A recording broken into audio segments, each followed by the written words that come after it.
So, oftentimes the real fundamental things that we work on in couples counseling come down to communication, conflict, either how we're going about it or how we're avoiding it, and ultimately connection.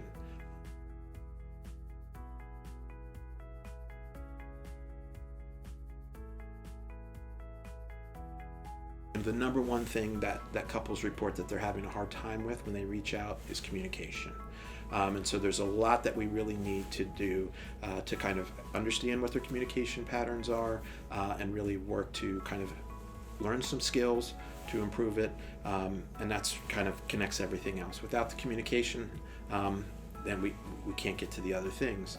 But oftentimes what we learn is it's a lot more than just the communication. I like to say that communication is kind of like the tires, but you don't want to put new tires on bent rims. We have to understand what's going on underneath, and that's oftentimes where it comes into the conflict, and certainly kind of how we're going about connection.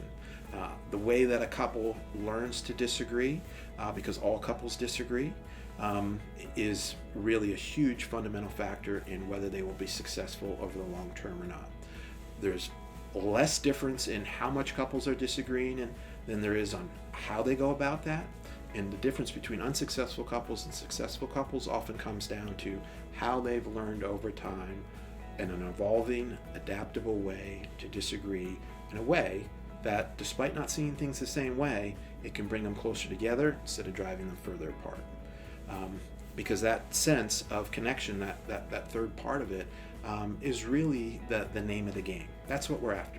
That's why we're communicating, and that's why we're learning to navigate conflict more productively, is so that we can be more connected.